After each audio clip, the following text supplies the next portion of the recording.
daawadayaal ku soo dhawaada saxafi channel oo aad uga barateen barnaamijyo aad u xiiso badan. caawana waxaan ku qaadaa dhigi doonaa 10 actor ee ugu lacagta badan shirkadda filimaanta ee Bollywoodka ee dalkaasi India.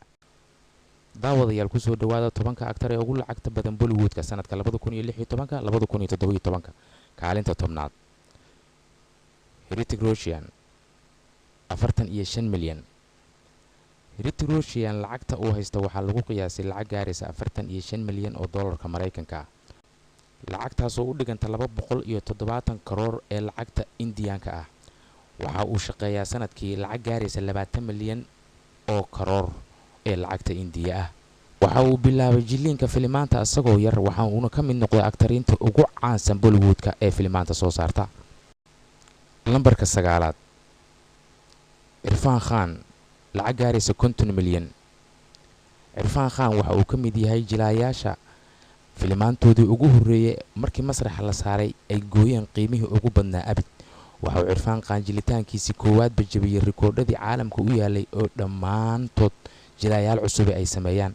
taasina waxaa sabab u ah jiliinkiisa oo ahaa jiliinkii ugu horsareeyay. Irfan Khan waxa uu ku jilaa halkii filim contract gaaraya 5 milyan oo lacagta dollarka Mareykanka ah. kaalinta 8aad John Abraham lacag gaaraysa 55 milyan. John Abraham waxa uu ka mid yahay actariinta jilitaanka ka gaaray guulaha ugu waaweyn. waxa ayna lacagtiisa lagu qiyaasay 55 milyan oo dollarka Mareykanka ah. lacagta ugu badani waxa uu ka shaqeeyaa xayeysiinta. sanadkii waxaa soo gashay lacag gaaraysa 12 milyan oo dollarka Mareykanka ah.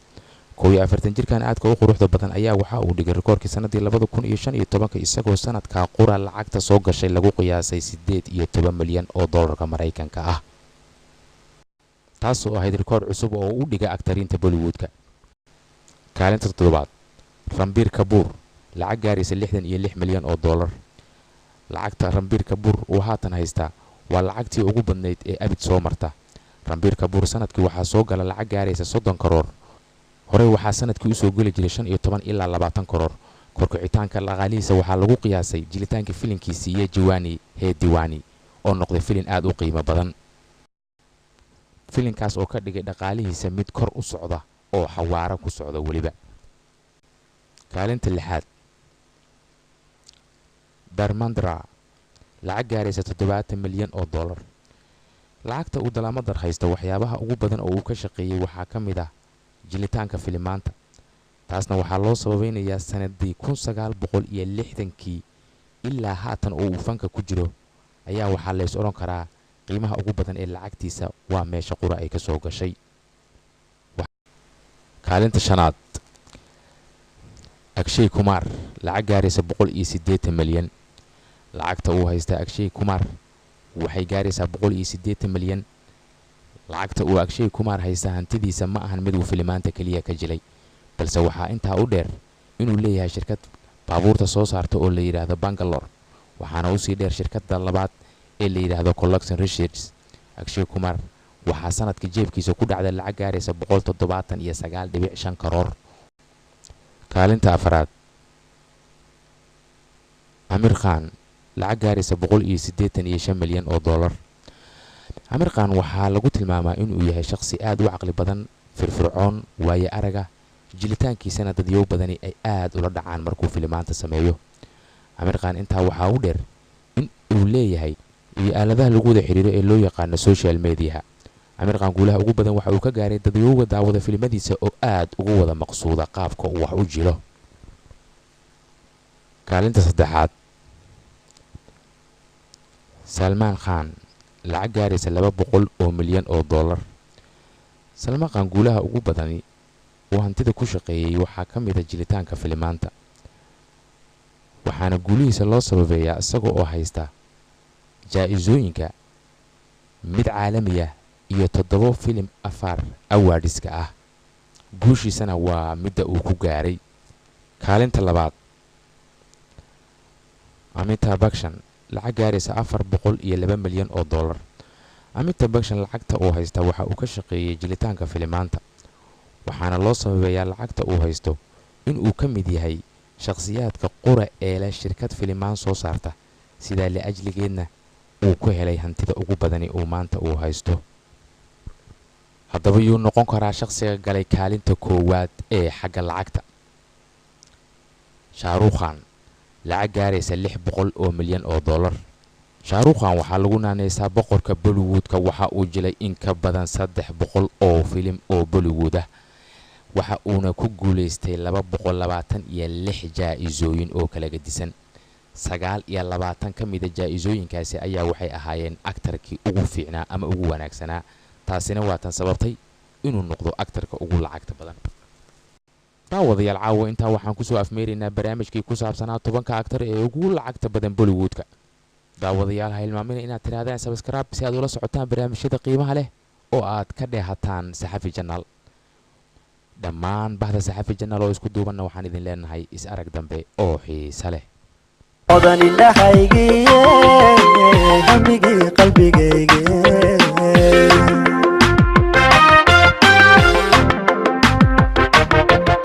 horyaalkii dumarka iyo waxaa tahay lama huraan haldaa wadankeeda iyo hidiyo dhaqankeeda jecel haldaa wadankeeda iyo hidiyo dhaqankeeda jecel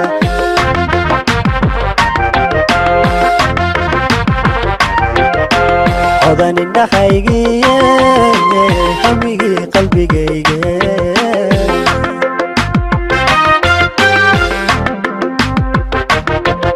horyaalkii dumarka iyo waxaa tahay lama huraan haldaa wadankeeda iyo hidiyo dhaqankeeda jecel haldaa wadankeeda iyo hidiyo dhaqankeeda jecel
odan cishqigaygi haween quruxdeydii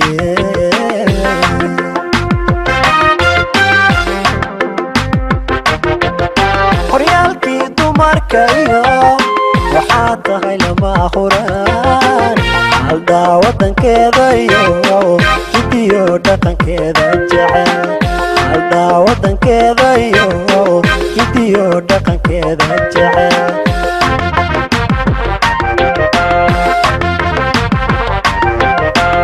odan cishqigaygi haween quruxdeydii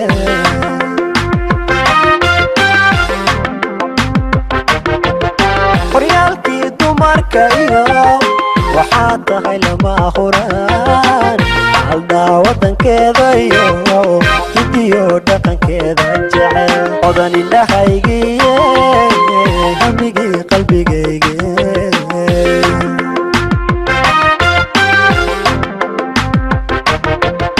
horyaalkii dumarka iyo waxaa tahay lama huraan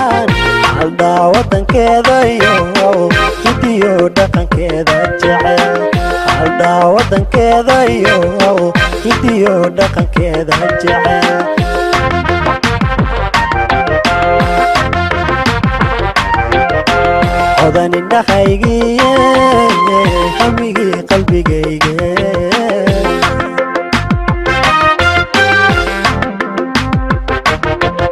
horyaalkii dumarka iyo waxaa tahay lama huraan haldhaa wadankeeda iyo hidiyo dhaqankeeda jecel haldhaa wadankeeda iyo hidiyo dhaqankeeda jecel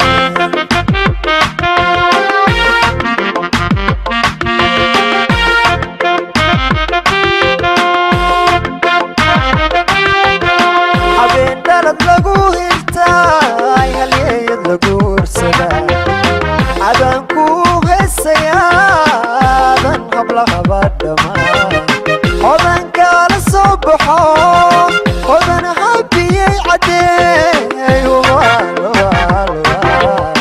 hubaashii naftaa ku jecel hubaashii naftaa ku jecel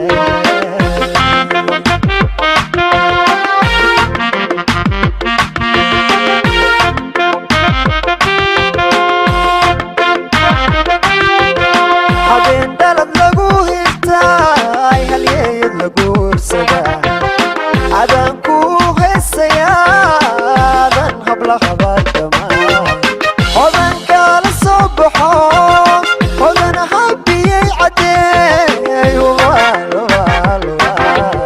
hubaashii naftaa ku jecel hubaashii naftaa ku jecel